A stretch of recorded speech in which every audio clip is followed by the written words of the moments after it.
Hello friends, good evening. आज की ये वीडियो रहेगी HPJBT टैट नवंबर 2021 के पेपर में आए जी के पार्ट के ऊपर। ये वीडियो हेल्पफुल रहेगी आपके आने वाले टैट के एग्ज़ाम के लिए। 121 कर्क रेखा किस राज्य से नहीं गुजरती है? करेक्ट आंसर रहेगा इसके लिए बी, ओडिशा से। कर्क रेखा भारत के टोटल 8 राज्यों से होकर गुजरती है। वो राज्य रहेंगे राजस्थान, गुजरात, मध्य प्रदेश, छत्तीसगढ़, झारखंड, पश्चिम बंगाल, त्रिपुरा, मिजोरम। ये हो गए टोटल 8। यहाँ से एक क्वेश्चन और बनता है कि ऐसी कौन सी नदी है जो कर्क रेखा को 2 बार काटती है? तो करेक्ट आंसर रहेगा उसके लिए माही। 122 निम्नलिखित में से काली मृदा मुख्यतः पाई जाती है। राज्य दिए गए हैं और पूछा गया है कि काली मृदा कहाँ पे पाई जाती है। तो इनमें से पाई जाती है, करेक्ट आंसर बी, गुजरात में। काली मृदा जो है वो भारत में महाराष्ट्र, कर्नाटक, गुजरात, मध्य प्रदेश राज्य में पाई जाती है। काली मिट्टी को कपास मिट्टी, रेंगूर मिट्टी, लावा मिट्टी के नाम से भी जाना जाता है। 123 डैश डैश रबी की फसल है। करेक्ट आंसर रहेगा ए, गेहूं। ये जो रबी की फसल है यह अक्टूबर नवंबर मंथ में बोई जाती है। मतलब जब ठंड होना स्टार्ट होती है तो उसमें इनको बोया जाता है। रबी की फसल में और फसलें आती हैं, आलू हो गया, चना, मटर, सरसों, अलसी इत्यादि।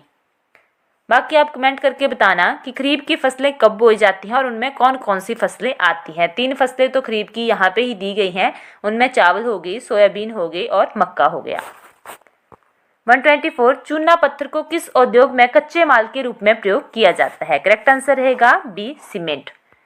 ये क्वेश्चन भी पेपरों में बहुत बार रिपीट होता है। 125 किस देश की सीमा उत्तराखंड, उत्तर प्रदेश, बिहार, पश्चिम बंगाल और सिक्किम को छूती है? तो सही आंसर रहेगा इसके लिए सी, नेपाल। अब बात करते हैं भूटान की। तो भूटान के साथ भारत के जो जो राज्य लगते हैं वो रहेंगे सिक्किम हो गया, पश्चिम बंगाल, असम, अरुणाचल प्रदेश। अब बात करते हैं म्यांमार की।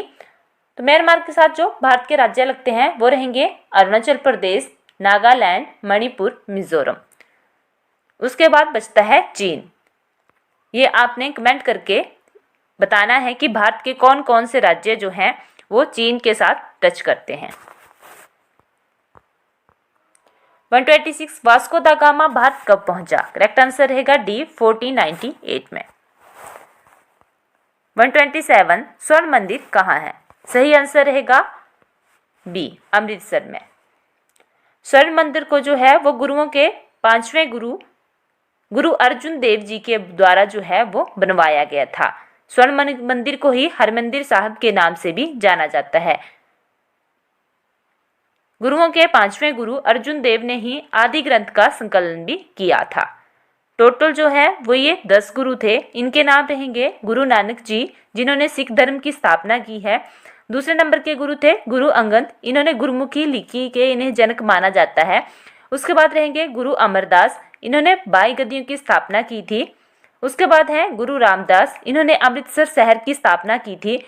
नेक्स्ट रहेंगे गुरु अर्जुन देव, जिन्होंने स्वर्ण मंदिर का निर्माण करवाया था। उसके बाद रहेंगे गुरु हरगोविंद, इन्होंने अकाल तख्त की स्थापना की थी। उसके बाद रहेंगे 7वें नंबर के गुरु हर राय, ये दारश कोह की इन्होंने सहायता की थी। उसके नेक्स्ट गुरु है 8वें नंबर के गुरु हरकिशन, इनकी कम आयु में निधन हो गया था।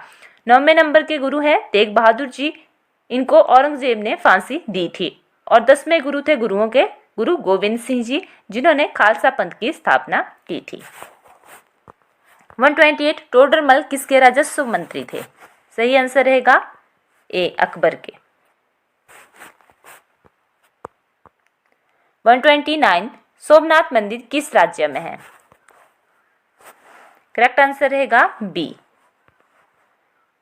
सोमनाथ मंदिर गुजरात के सौराष्ट्र में स्थित है। इसी पे महमूद गजनवी ने 1025 में आक्रमण किया था और यहाँ पे उसने काफ़ी लूटपाट मचाई थी। 130 ओणम त्योहार किस राज्य में मनाया जाता है? करेक्ट आंसर रहेगा इसके लिए ए, केरल में। और बिहू जो है वो असम राज्य का त्योहार है। ये भी आपने याद रखना है क्योंकि ये क्वेश्चन में पूछा जाता है। 131 दक्षिण गंगोत्री क्या है? करेक्ट आंसर रहेगा डी, शोध केंद्र। 132 क्षेत्रफल के अनुसार भारत का सबसे बड़ा राज्य कौन सा है? सबसे बड़ा रहेगा करेक्ट आंसर सी, राजस्थान। अगर सबसे छोटा पूछा जाए तो वो है गोवा। 133 नर्मदा नदी किस सागर में गिरती है? करेक्ट आंसर रहेगा इसके लिए ए, अरब सागर में। और ताप्ती नदी भी आपने साथ में ही याद रखना क्योंकि क्वेश्चन जो है वो मैक्सिमम टाइम नर्मदा नदी और ताप्ती नदी से पूछा जाता है। तो ये दोनों ही नदियां जो है वो अरब सागर में गिरती है और ये दोनों नदियां जो है वो पूर्व से पश्चिम की ओर बहती हैं। खंबात की खाड़ी से होते हुए फिर ये अरब सागर में जाके गिर जाती हैं। 134 चींटी के डंक में कौन सा अम्ल होता है? सही आंसर रहेगा ए, फॉर्मिक अम्ल। अगर आपने ये एसिड वाली वीडियो देखनी होगी तो मैंने अपने इसी चैनल पे केमिस्ट्री की क्लासेस डाली हुई हैं, उसमें ये टॉपिक भी डाला हुआ है। तो आप वहाँ पे जाके पूरे जो भी आपने एसिड से रिलेटेड देखना होगा वहाँ पे जाके देख सकते हैं। वहाँ से आपका ये क्वेश्चन अच्छे से क्लियर हो जाएगा, तभी मैंने आपको यहाँ पे अलग से नहीं बताया। 135 विश्व जल दिवस कब मनाया जाता है? करेक्ट आंसर रहेगा बी, 22 मार्च को। दिवस वाला टॉपिक अपने टैट के लिए जरूर तैयार कर लेना क्योंकि किसी ना किसी स्ट्रीम में यहाँ से क्वेश्चन बन ही जाता है। 4-5 आपको मैं मेन है वो भी बता देती हूँ। बात करते हैं 9 जनवरी को इस दिन प्रवासी भारतीय दिवस मनाया जाता है। 10 जनवरी विश्व हिंदी दिवस, 12 जनवरी राष्ट्रीय युवा दिवस, 25 जनवरी राष्ट्रीय मतदाता दिवस या राष्ट्रीय पर्यटन दिवस के रूप में भी इसे ही मनाया जाता है। 4 फरवरी विश्व कैंसर दिवस, 22 अप्रैल विश्व पृथ्वी दिवस, 8 मई विश्व रेड क्रॉस दिवस, 31 मई विश्व तंबाकू दिवस, 5 जून विश्व पर्यावरण दिवस, 21 जून को अंतर्राष्ट्रीय योग दिवस होता है, 11 जुलाई को विश्व जनसंख्या दिवस।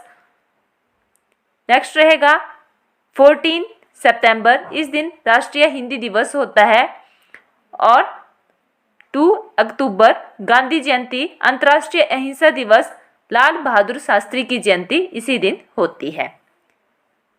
16 सितंबर को विश्व ओजोन दिवस होता है, 16 सितंबर को।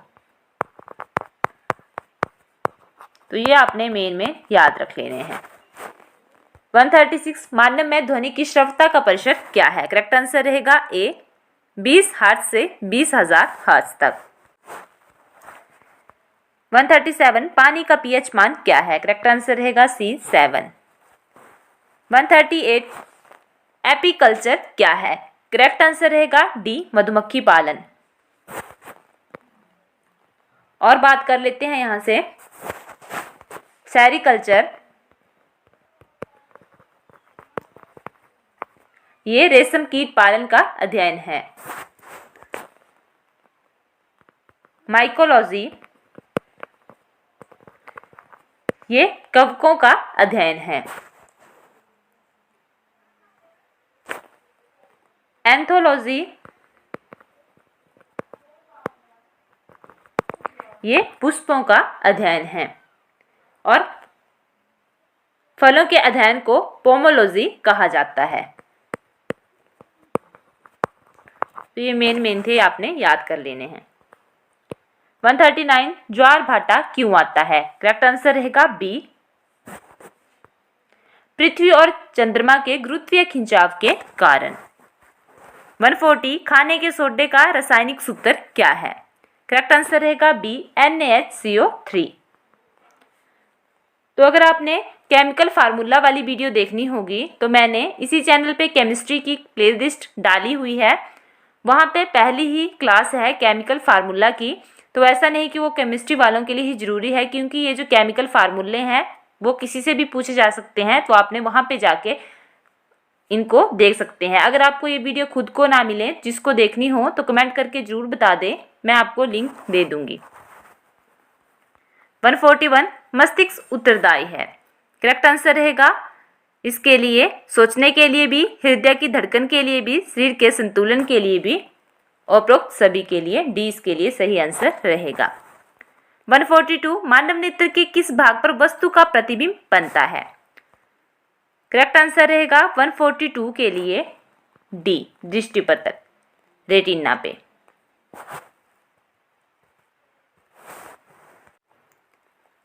यहाँ से थोड़ा सा और बता देती हूँ मैं आपको। आंखों का रंगीन भाग जो होता है उसे आइरिस कहते हैं। परितारिका, तो हमारी आंखों का कलर जो है वो आइरिस मतलब परितारिका के कारण ही होता है। आंखों का दान में दिया जाने वाला जो भाग है वो है कॉर्निया। तो कॉर्निया आपने याद रखना है। और प्रतिबिंब हमारी आंख पे बनता है रेटिना पे। तो यहाँ से कई बार क्वेश्चन पूछ लेते हैं, तो आपने ये याद रखना है। 143 विद्युत धारा उत्पन्न करने के उपकरण को क्या कहते हैं। करेक्ट आंसर रहेगा ए जनरेटर। 144 पृथ्वी के गुरुत्वाकर्षण का मान डैश डैश है। तो कितना है ये। करेक्ट आंसर रहेगा ए 9.8 मीटर पर सेकंड स्क्वायर। 145 जंतर मंतर कहाँ पे है। तो इसके लिए सही आंसर रहेगा उपरोक्त सभी। दिल्ली में भी है, जयपुर में भी है और उज्जैन में भी है। उज्जैन मध्य प्रदेश में है, जयपुर राजस्थान में है। 146 रामकृष्ण मिशन की स्थापना किसने की। करेक्ट आंसर रहेगा ए विवेकानंद।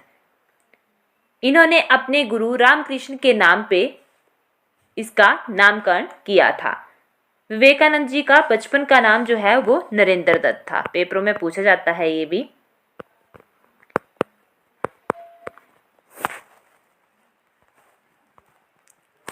इन्होंने 1893 ईस्वी में ऐतिहासिक शिकागो धर्म सम्मेलन में भाग लिया था। रामकृष्ण मिशन के संस्थापक जो विवेकानंद हैं, उन्हीं को हिंदू नेपोलियन या तूफानी हिंदू भी कहा जाता है। सुभाष चंद्र बोस ने इन्हें भारत का आध्यात्मिक गुरु कहा था। नेशनल कांग्रेस की स्थापना कब हुई। करेक्ट आंसर रहेगा बी 1885 में। इसके संस्थापक थे ए ओ ह्यूम। भारतीय राष्ट्रीय कांग्रेस के बहुत से अधिवेशन भी हुए हैं, जिनमें से जो मेन है मैं आपको बता देती हूँ। सबसे पहले वाला अधिवेशन जो है वो 1885 में ही हुआ था। वो हुआ था बम्बई में, और उसके जो अध्यक्ष थे वो थे बनर्जी। नेक्स्ट बात करते हैं 1886 की। ये वाला अधिवेशन जो है वो कलकत्ता में हुआ था। इसके अध्यक्ष थे दादा भाई नौरोजी।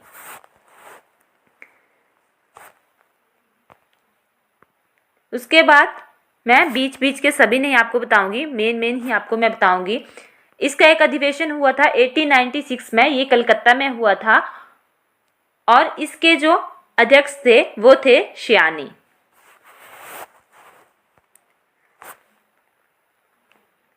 इसका एक अधिवेशन जो है वो हुआ था 1924 में। ये कांग्रेस का एकमात्र ऐसा अधिवेशन था जिसकी अध्यक्षता महात्मा गांधी जी ने की थी। ये क्वेश्चन पेपरों में मैक्सिमम टाइम पूछा जाता है कि ऐसा कौन सा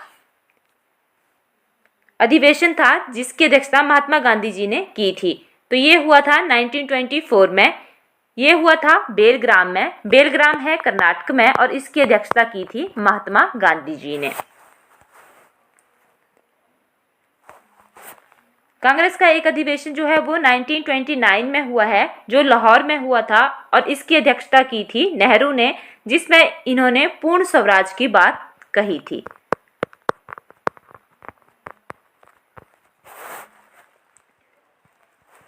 और एक कांग्रेस का अधिवेशन 1931 में हुआ है जो कि कराची में हुआ था।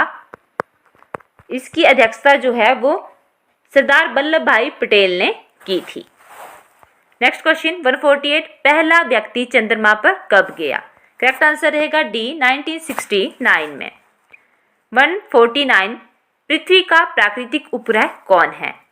करेक्ट आंसर रहेगा बी चंद्रमा। 150, सूर्य के प्रकाश की गति क्या है? करेक्ट आंसर रहेगा 3 × 10⁵ किलोमीटर पर सेकेंड। वीडियो अच्छी लगे तो वीडियो को लाइक कर दें, शेयर कर दें और चैनल को सब्सक्राइब करना ना भूलें। और अगर आपको ऐसे ही वीडियो चाहिए होंगी तो कमेंट करके ज़रूर बताएं, तो मैं और भी अगर आपको एक्सप्लेन करके चाहिए होंगी तो मैं उस तरह से भी डाल दूंगी। तो वीडियो अगर अच्छी लगे तो चैनल को सब्सक्राइब कर दें। धन्यवाद।